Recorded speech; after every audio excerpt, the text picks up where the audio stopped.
একদা এক জনপদে বাস করত এক কৃষক, যার নাম ছিল শেখ ফরিদ। তার জীবন ছিল দারিদ্র্য আর সংগ্রামের এক দীর্ঘ উপাখ্যান। গ্রামের এক প্রান্তে ছোট একটি মাটির ঘরে তার সংসার।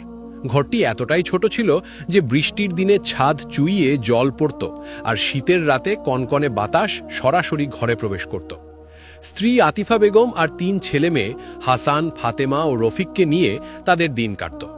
ছেঁড়াফাটা পোশাক, ভাঙা চালের ঘর আর ক্ষুধার্ত সন্তানদের মলিন মুখ ছিল তাদের নিত্যসঙ্গী। শেখ ফরিদ সকাল থেকে সন্ধ্যা পর্যন্ত তার ছোট জমিতে কঠোর পরিশ্রম করত। তার হাতের কাজ ছিল নিখুঁত, প্রতীকী বীজ বপন ছিল যত্নের সাথে। কিন্তু অভাবের তাড়নায় তার আয় ছিল সামান্য।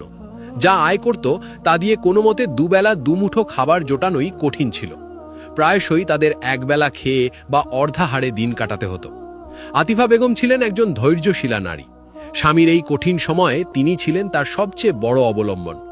অভাবের কারণে প্রায়ই তার চোখে জল আসত, বিশেষ করে যখন ছোট ছোট ছেলেমেয়েরা খাবারের জন্য আকুল হয়ে চাইত। কিন্তু স্বামীর মুখে কোনোদিন অভিযোগের চিহ্ন না দেখে তিনিও নিজেকে সামলে নিতেন। শেখ ফরিদ সবসময় বলতেন, আতিফা, আল্লাহ তাআলা পবিত্র কোরআনে বলেছেন, আর যে আল্লাহকে ভয় করে আল্লাহ তার জন্য পথ খুলে দেন এবং তাকে এমন উৎস থেকে রিজিক দান করেন যা সে কল্পনাও করতে পারে না। আর যে আল্লাহর উপর ভরসা করে আল্লাহ তার জন্য যথেষ্ট। সূরা তালাক 2:3। আমাদের কাজ হলো চেষ্টা করা আর আল্লাহর উপর ভরসা রাখা। তার এই কথাগুলো শুধু সন্তানদের নয়, আতিফা বেগমের মনেও সাহস জোগাত। একদিন টানা 3 দিন ধরে তাদের ঘরে এক দানা চালও ছিল না। ছেলেমেয়েরা ক্ষুধার জ্বালায় ছটফট করছিল। হাসান, ফাতেমা আর রফিক দুর্বল হয়ে বিছানায় শুয়েছিল। আতিফা বেগম কাঁদতে কাঁদতে শেখ ফরিদের কাছে এসে বললেন, ফরিদ, আর কত ধৈর্য ধরব? বাচ্চাদের মুখের দিকে তাকাতে পারছি না, তাদের এই কষ্ট আমার সহ্য হচ্ছে না। শেখ ফরিদ আতিফা বেগমের হাত ধরে বললেন, আতিফা, আল্লাহ তাআলা পবিত্র কোরআনে বলেছেন, হে ঈমানদারগণ, তোমরা ধৈর্য ও সালাতের মাধ্যমে সাহায্য প্রার্থনা করো, নিশ্চয়ই আল্লাহ ধৈর্যশীলদের সাথে আছেন। সূরা বাকারা 153। আমাদের এই পরীক্ষা আল্লাহর পক্ষ থেকে। তিনি দেখতে চান আমরা কতটুকু ধৈর্য ধরতে পারি। আমাদের বিশ্বাস রাখতে হবে যে আল্লাহ কখনো তার বান্দাদের নিরাশ করেন না।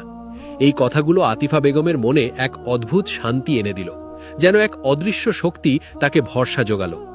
শেখ ফরিদ জানত, রাসূলুল্লাহ সাল্লাল্লাহু আলাইহি ওয়াসাল্লাম বলেছেন, মুমিনের বিষয়টি কতই না আশ্চর্যের, তার সব কাজই তার জন্য কল্যাণকর, আর এটা মুমিন ছাড়া অন্য কারোর জন্য নয়। যদি তার কোনো সুখ আসে সে শুকরিয়া আদায় করে, আর এটা তার জন্য কল্যাণকর। আর যদি তার কোনো কষ্ট আসে সে ধৈর্য ধারণ করে, আর এটা তার জন্য কল্যাণকর। সহিহ মুসলিম। এই হাদিসটি ছিল তার জীবনের মূল মন্ত্র। সে বিশ্বাস করত এই কঠিন সময়ও কেটে যাবে, যদি তারা আল্লাহর উপর ভরসা রাখে এবং ধৈর্য ধরে। তার ঈমান ছিল পাহাড়ের মতো অটল। শেখ ফরিদের ধৈর্যের পরীক্ষা যেন শেষ হচ্ছিল না। চতুর্থ দিন সকালে তার ছোট ছেলে রফিক, যার বয়স তখন মাত্র 5 বছর, হঠাৎ গুরুতর অসুস্থ হয়ে পড়ল। তার জ্বর এতটাই বেড়ে গেল যে সে জ্ঞান হারালো। তার ছোট শরীরটা নিস্তেজ হয়ে পড়ল। চিকিৎসার জন্য টাকা নেই, ঘরে খাবার নেই। আতিফা বেগম দিশেহারা হয়ে পড়লেন।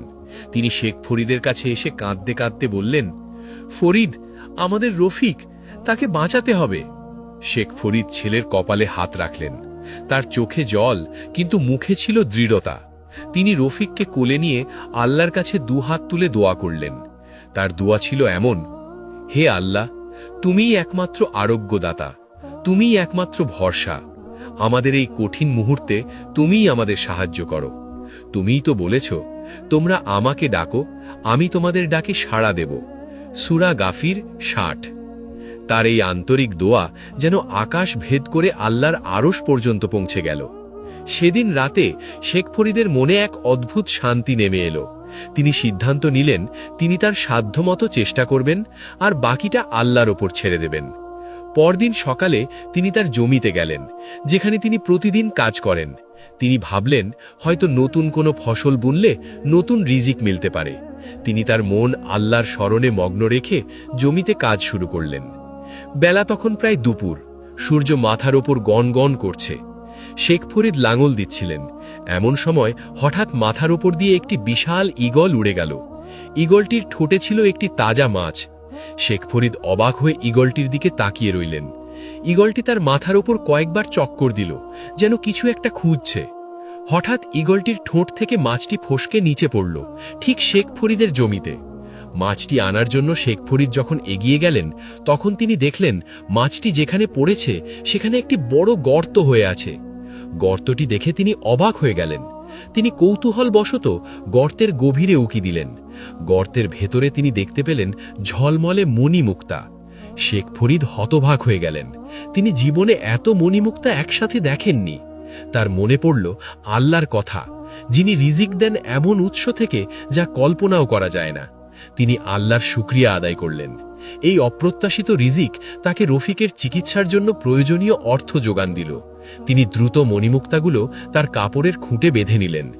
মণিমুক্তাগুলো পাওয়ার কিছুক্ষণ পরই এক ধনী ব্যক্তি, যার নাম ছিল হাফিজ সাহেব, তার সামনে এসে দাঁড়ালেন। হাফিজ সাহেব ছিলেন শহরের একজন নামকরা ব্যবসায়ী, যিনি তার সততা ও দানশীলতার জন্য পরিচিত ছিলেন। তিনি শেখ ফরিদের জমির পাশ দিয়ে যাচ্ছিলেন এবং তার পরিশ্রম দেখে মুগ্ধ হলেন। তিনি শেখ ফরিদের সাথে কথা বললেন এবং তার সততা ও নিষ্ঠা দেখে তাকে প্রচুর টাকা দিলেন, যা শেখ ফরিদের 1 মাসের আয়ের সমান ছিল। শেখ ফরিদ অবাক হয়ে গেলেন। তিনি ভাবতেও পারেননি যে এত টাকা সে পাবে। তার চোখ দিয়ে আনন্দাশ্রু গড়িয়ে পড়ল। তিনি দ্রুত টাকা নিয়ে বাড়িতে ফিরলেন। ফাতেমা আর সন্তানদের মুখে হাসি ফুটল। রফিকের চিকিৎসার ব্যবস্থা হলো, ঘরে খাবার এলো। শেখ ফরিদ আল্লাহর শুকরিয়া আদায় করলেন। তিনি জানতেন আল্লাহ তাআলা পবিত্র কুরআনে বলেছেন, আর যে আল্লাহকে ভয় করে আল্লাহ তার জন্য পথ খুলে দেন এবং তাকে এমন উৎস থেকে রিজিক দান করেন যা সে কল্পনাও করতে পারে না। সূরা তালাক 2:3। এই আয়াতটি যেন তার জীবনে সত্য হয়ে ধরা দিল, প্রথমে ঈগলের মাধ্যমে, তারপর হাফিজ সাহেবের মাধ্যমে। এই ঘটনা শেখ ফরিদের ঈমানকে আরও দৃঢ় করে তুলল। শেখ ফরিদ মণিমুক্তাগুলো পাওয়ার পর গভীর হতাশায় ডুবে গেলেন। তার হাত কাঁপছিল, মন বলছিল এই সম্পদ তার নয়। মাটির গভীর থেকে উঠে আসা এই ঝলমলে রত্নরাজি যেন এক বিশাল বোঝা হয়ে তার কাঁধে চেপে বসেছিল। তিনি জানতেন ইসলামী শরিয়াত অনুযায়ী মাটির নিচে প্রাপ্ত গুপ্তধনের একটি নির্দিষ্ট অংশ রাষ্ট্রের প্রাপ্য। এই চিন্তা তাকে অস্থির করে তুলল। তার মনে হলো এই সম্পদ তাকে আল্লাহর পথ থেকে বিচ্যুত করতে পারে, যদি না তিনি এর সঠিক ব্যবহার করেন।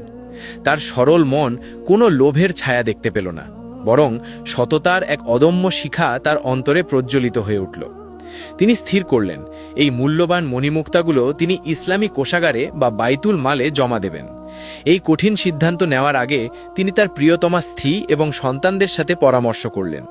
পরিবারের প্রতিটি সদস্য, যারা এতদিন অভাব অনটনের সাথে সংগ্রাম করে আসছিল, তারা শেখ ফরিদের এই ঈমানি দৃঢ়তা ও সৎ সিদ্ধান্তে পূর্ণ সমর্থন জানালো।